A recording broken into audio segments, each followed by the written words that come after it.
Happy birthday, Cosmo. Happy birthday.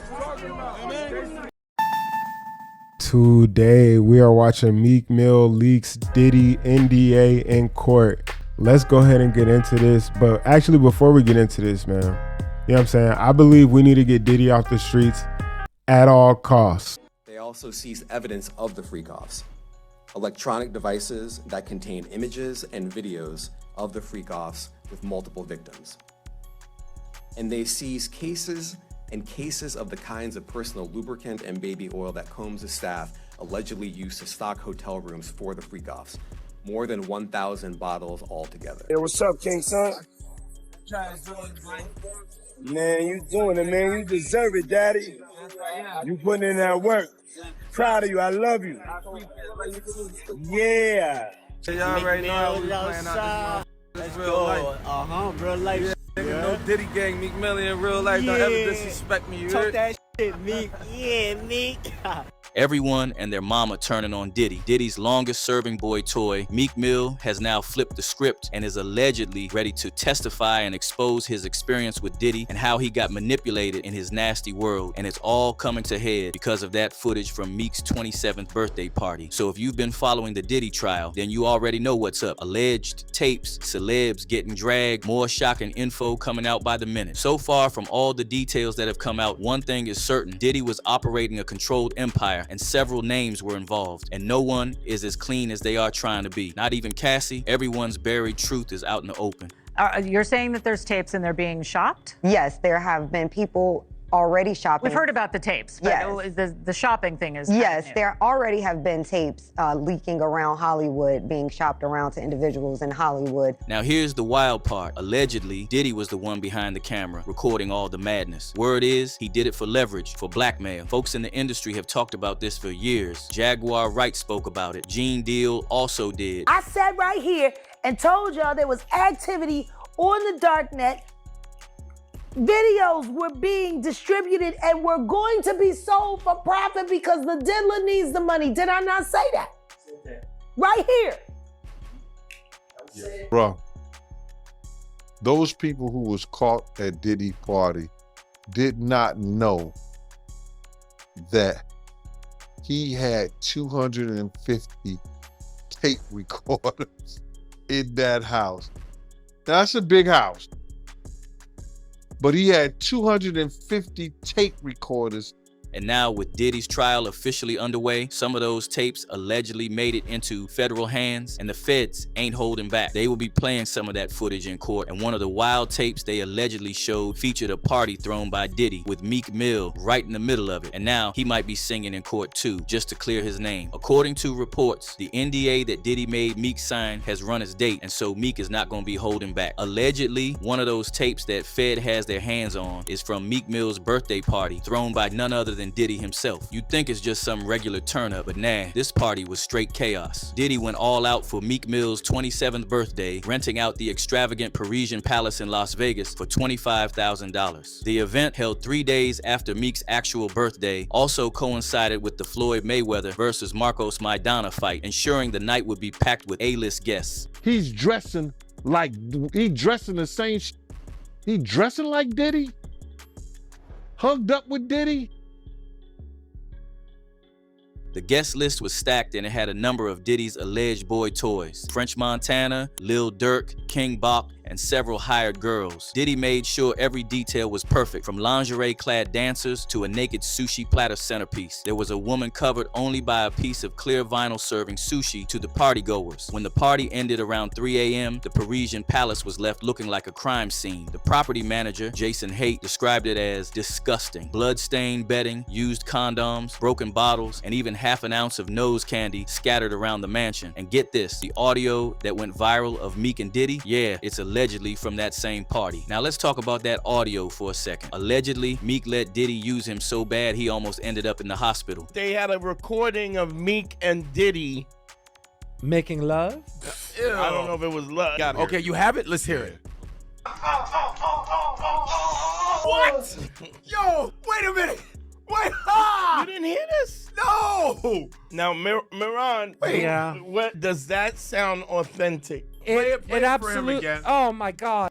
You get these vulnerable people, parents are letting you do this because they want to make it so badly. And then you record them probably and say, if you do anything, we got this on you. Social media exploded. Of course, Meek didn't waste any time. He clapped back instantly, saying the audio was fake, claimed it was AI generated, said bots were being used to destroy his image. He got on X and dropped this. My voice is so powerful. As a black man from the ghetto worldwide, they want it gone. Ema real king, straight out the trenches, under control of no human. They learned how to damage Can't Stop Us of brands from bots and campaigns like politicians. Powerful words, no doubt, but not everybody was buying it. Let's be real, Meek and Diddy were close, like too close. Like they were out here wearing matching shirts and going on vacations together. Speculation started running wild. Some folks said Diddy's bodyguard might have leaked it, but then Jaguar Wright came in swinging. She pointed the finger at Nicki Minaj. Yeah, Meek's ex said she might have had her hands in this whole thing. You think that audio that they put out was real? Yeah, that was him. Nicki put that out there. That Nicki recorded that at the freak off in the Calabasas. She been waiting to drop that shit on Meek. Oh, man. She just wasn't gonna tell nobody it was Diddy. But now that Diddy out there, why not? So then who's the guy who's claiming he recorded it? Oh, somebody that got paid? Now, at first, folks thought Jaguar was just talking crazy, but then Nicki said something that made people pause. In a podcast clip, she casually said, Meek loves controversy. Okay, so... But that's not a diss. Meek likes being brought up in that song. I don't know why you lowering his thing. You think you're doing him a favor. He's very, very happy being mentioned, I'm pretty sure. Yeah? Yeah? Okay. Now let's go back to the party real quick, cause this wasn't a regular backyard function. Diddy went all out for Meek's birthday. A-listers pulled up. Allegedly, Diddy and Meek even wore the same outfit. Man, if that ain't suspicious, I don't know what is. But let's break down what went down inside. Word is, Diddy invited his usual crew and a gang of IG models and alleged ex-workers. Jason Haight, the property manager, said the place was disgusting. Dude said he found panties, bras, and 2 iPhones in the bushes. There were even razor blades, lubricant, and powder all over the marble floors. And before the party even started, Diddy made some shady moves. Allegedly, he ordered new locks for every bedroom and made sure only he had the keys. Had his crew install smoke detectors, then took them down after. Word is, those locked rooms were where the freak-offs went down. Diddy was calling all the shots. Who smashed who stayed in what room, and allegedly, he was recording everything through the smoke detectors for his private collection. That now viral Meek audio, allegedly recorded that night, and the bodyguard who allegedly leaked it said Diddy spiked everyone's drinks before things got started. Yeah, dude said that whole party was one big setup. All the champagne was spiked, son. Like, all the champagne was spiked. Everybody was past the... I don't drink, so I was playing that off like I don't drink. I smoke. Like, I smoke and I had my own weed, but like everybody was passed out. Yo, Diddy had that man in the room. Look, yes, I put my ear to the door and I brought the phone because Diddy started going in overdrive. I ain't know what was going on, but I just heard balls slapping against cheeks. I heard struggling to take dick. I heard is being like, yeah, daddy. Like when he started all that daddy this and daddy that, and then I heard some hollering and struggling like, yeah, I kept the phone there and I recorded all this. Now that Diddy's on trial, feds allegedly pulled out some of this party footage. And folks say one clip shows Meek looking real compromised. Word is, it made Meek look like one of Diddy's boy toys. And listen, those rumors about Meek being Diddy's boy toy ain't new. They've been flying for a while. Meek always denied it, but all the evidence keeps popping up. Like this one clip where Diddy literally called Meek daddy. Hey, what's up, King Son? Man, you doing it, man. You deserve it, daddy. You putting in that work. Proud of you. I love you. Yeah. Bruh, how many of y'all call your homeboys daddy? Exactly. That clip blew up. Had people roasting Meek for weeks. It looked bad. Meek came out swinging again. Said it was all caps and that every black blog site enhanced that post to make me seem gay. They are designed to destroy the image of black leaders. That ain't all. Meek even said he put up $100,000 to find out who's behind the smear campaign. He tweeted, "The streets know what's up with me. That's not the case. We talking about business side. Somebody powering these bad campaigns with Meek Mill. Again, I got $100K off for a thorough investigation of who's powering and how exactly my name connect to this." Guess what? He never followed up. No receipts, no investigation, just tweets. Now folks are asking, if it's really fake, Why not clear your name? Why say you're gonna drop 100K and then ghost the whole thing? And it gets even messier. DJ Academics came through with another bomb. He said that in the lawsuit filed by Rodney Lil Rod Jones, a Philly rapper who dated Nicki Minaj, was mentioned. Sound familiar? Yeah, that's Meek. Ain't too many Philly rappers who dated Nicki now. We got a lawsuit. So the Lil Rod lawsuit we got. Yeah, I read through the whole thing. And it didn't mention Meek by name, but there was a To footnote. A Philly rapper who used to date the name. Nicki Minaj. It was like a Jeopardy question. Duh, who is that?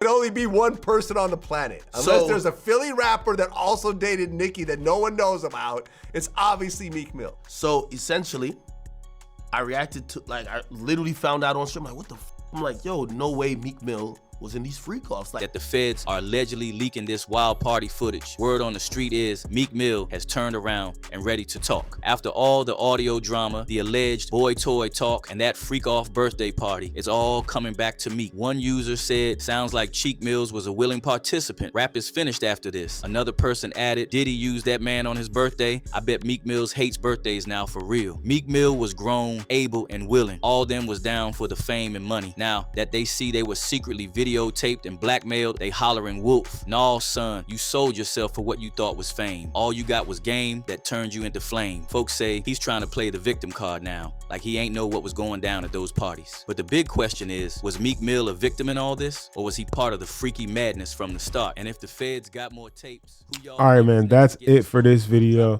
Like I said, man, it's looking bad for Diddy. It sounded like it was bad for Meek Mill for a little bit there, man. But hey, justice needs to be served. All the victims that should testify. You know what I'm saying? Actually, I'll probably cut that part out because who am I to say what they should do, right? Anyway, let me know what y'all think down in the comments. Go ahead and leave a like. Subscribe if you're new, man. That's it for this one, man. Also, link in the description. But if you're looking for a music publishing deal, check the link in the description. I got you. Anyway, peace out. Stop the video. If you would, just consider following me on Instagram and Spotify. I got a goal. I'm trying to get to 2,000 monthly listeners. And after that, I'm trying to get to 5,000 monthly listeners. Y'all have been great, man. I really appreciate y'all. All right, really quick to all my music artists out there. If you're interested in finding a music publishing deal, I have a deal for you. So down in the description, there's a link for Monotunes Music Publishing. What Monotunes is, it's a alternative to your regular music industry publishing deal. So what they will do is you submit your music to them and they will collect all of your international royalties, all of the royalties that ASCAP, BMI, or any label would collect, but they're going to do it for you and they're going to do it at a much lower cost. It's free to sign up. And if you use my link, then you will get a discount off of the commission that Monotunes will take, which is amazing. Again, Sony Music doesn't even offer deals like this. So go ahead and check out that link down in the description, man. Thank you.